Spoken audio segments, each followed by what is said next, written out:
দুগ্গা দুগ্গা বন্ধুরা, দুগ্গা দুগ্গা ইতিমধ্যে আমরা কিন্তু চলে এসেছি উল্টোডাঙা জাগরণী সংঘ। আর এই যে পিছনেই দেখতে পাচ্ছ মা কিন্তু ঢুকে গেছে। হ্যাঁ, তো এই বছর জাগরণী সংঘের 32তম বছর, ঠিক আছে। এবছরে জাগরণী সংঘের বিশেষ কিছু চমক রয়েছে। মা এখানে একা দেখতে পাচ্ছ, মায়ের সন্তানেরা নেই এই মুহূর্তে, তো সেটা একটা চমক রয়েছে।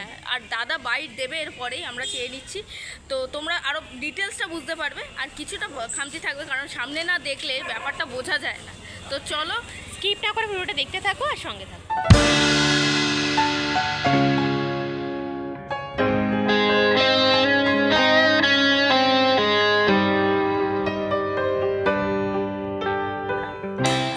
প্রতিমা কিন্তু এই গাড়ি নিয়ে ঢুকলো জাস্ট, আমাদের আসতে একটু লেট হয়েছে, কিন্তু প্রতিমা এখনও কিন্তু পুরো প্যাকিং, মানে অনেক দূর থেকে এসছে, স্বাভাবিক প্যাক তো করাই থাকবে।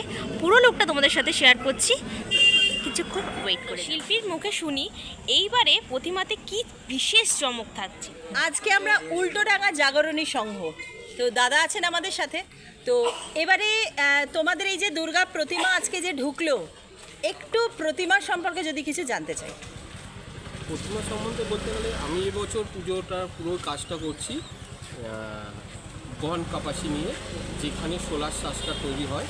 তো এটা আদি ছিল ঠাকুরের আগে, মানে আজ থেকে যদি আমি 50 বছর বা 30 বছর আগে যাই, তখন 100টা পুজো হলে মা দুর্গার 90টাই ডাকের শ্বাস থাকে। এই থিমের যুগ আসার পরে ডাকের শ্বাসটা হারিয়ে গেছে।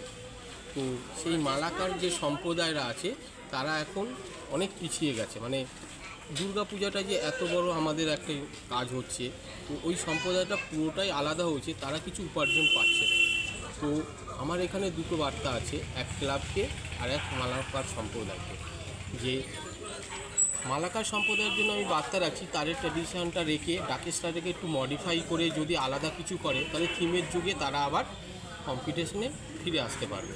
আর ক্লাবের কাছেও আমার একটা বার্তা আছে যে এরা আদি ছিল, যদি বলুন ঠাকুর তৈরি করলে পাল, পুজো করতে গেলে ব্রাহ্মণ, সাজে যদি আমরা করি সেই হিসাবে এই মালাকার সম্প্রদায় তারা কলকাতা দুর্গাপুজো থেকে পুরো বাদ পড়ে যাচ্ছে। আমার এবছরের প্রয়াস হচ্ছে তাদেরকে ফিরিয়ে আনা। দুর্গাপুজো মায়ের প্রতিমায় পুরো আলাদা একটা ডাকের সাজের নতুন রূপ মানুষ দেখতে পাবে উল্টোডাঙা জাগরণী সংঘ। সকলকে আসার জন্য আমার অনুরোধ রইল আমার এই কাজটা দেখবে। আচ্ছা, তোমাদের ওপেনিংটা একটু বলে দাও। আমাদের দ্বিতীয় দিন ওপেনিং আছে জনসাধারণের জন্য। দ্বিতীয় দিন মা একা নেই, এই সাজের মধ্যে এই যে আমি প্রথমে বললাম, যেহেতু থিমের যুগ এসে সবসময় ট্র্যাডিশন ভেঙে আলাদা আসছে, না হলে আমরা থাকতে পারছি না মালাকার সম্প্রদায়। তো আমি ওই সাজের মধ্যেই আমি মায়ের পুরো পরিবারকে, মানে ছেলেপুলেকে মায়ের পরিবারকে দেখানোর চেষ্টা করেছি। এটা হচ্ছে মালাকার, মানে একটু আলাদা হচ্ছে, তাই কারণে হয়তো পরের বছর আমরা ডাকের সাজে কিছু ঠাকুর দেখতে পাই। এটাই আমার আচ্ছা, অনেক ধন্যবাদ দাদা।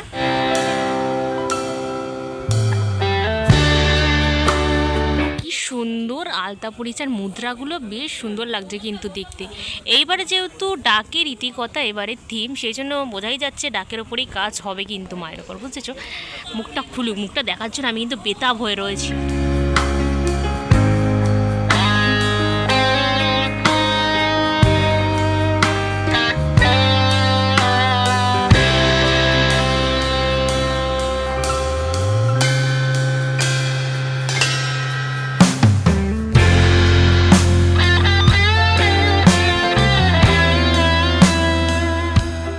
মণ্ডপের সামনে কিন্তু গাড়ি শুদ্ধ প্রতিমা চলে এসছে, এবার কিন্তু মাকে মণ্ডপে ঢোকানো হবে, বুঝতে পেরেছো। দেখো, আর ডাকের সাজ আমার ভীষণ ফেভারিট একটা সাজ, মানে ডাকের সাজ পড়ালে মাকে যেন আর কিছু লাগেই না এরকম মনে হয়। আর সেই ডাকের সাজে কিন্তু মা এখানে সেজে উঠবে, ভাবতেই পারছি না। মা ডাকের সাজটাই পছন্দ করে, এইবারে জানি না, বিতর্ক তো অবশ্যই থাকবে। আমার মনোভাব, মায়ের কাছে, মায়ের মনোভাবটা জানতে হলে মায়ের কাছে যেতে হবে, সেটা তো পসিবল না। কিন্তু আমার মনে হয়, তোমাদের কি মনে হয় সেটা অবশ্যই কমেন্ট করে জানিও, কারণ তোমাদের মনে হওয়াটাও কিছুটা প্যান্ডেলের ক্ষেত্রে বা ভবিষ্যতে ইন ফিউচার যেটা পরের বছর যে প্যান্ডেলগুলো হবে সেগুলোর মধ্যেও এফেক্টটা থাকবে কিন্তু। একদমই ঠিক বলেছে কিন্তু রুমা। আচ্ছা, এবার কিন্তু প্রতিমা এখানে নামবে, দেখো।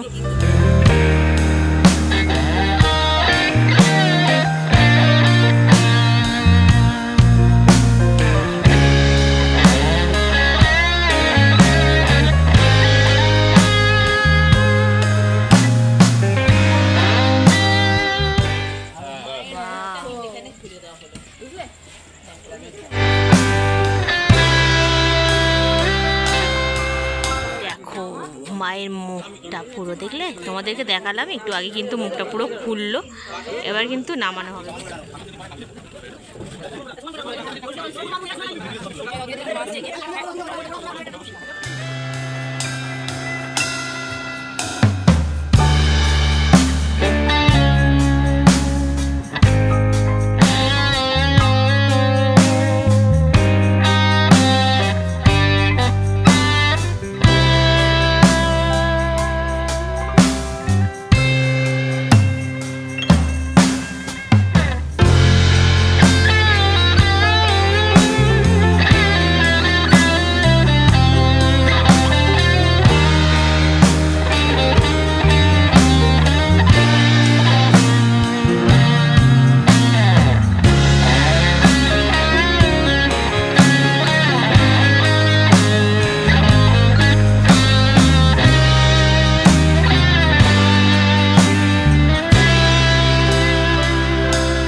এই দেখো প্রতিমে কিন্তু এখন মণ্ডপে ঢুকছে।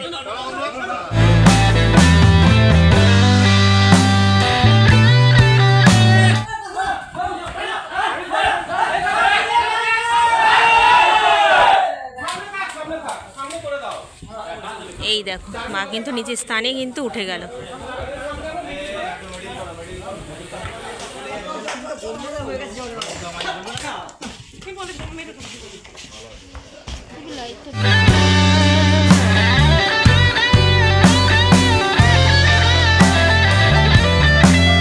মুখটা কিন্তু এবার ঢাকা দিয়ে দেওয়া হচ্ছে, বুঝলে? আবার যখন কাজ শুরু হবে তখন কিন্তু আবার খোলা হবে। এই দেখো, ঠিক আছে? চলো কিন্তু এখানেই শেষ করলাম, নেক্সট ভিডিও আসছে। এবার ঠাকুরটা কেমন লাগলো অবশ্যই কিন্তু কমেন্ট করে জানিও। আর একটু হলো কৌতূহল হচ্ছে, সেই কৌতূহলটা থাকুক, তোমরা মণ্ডপে আসো আরো ভালো হবে ব্যাপারটা দেখতে। একদম। তো চলো, কারণ সব যদি দেখিয়ে দিই তাহলে আর কিছু এক্সাইটমেন্ট থাকবে না। হ্যাঁ, কিছুটা তো রাখতে হয় যাতে তোমাদের কৌতূহল আর তোমরা এখানে ছুটে ছুটে আসো।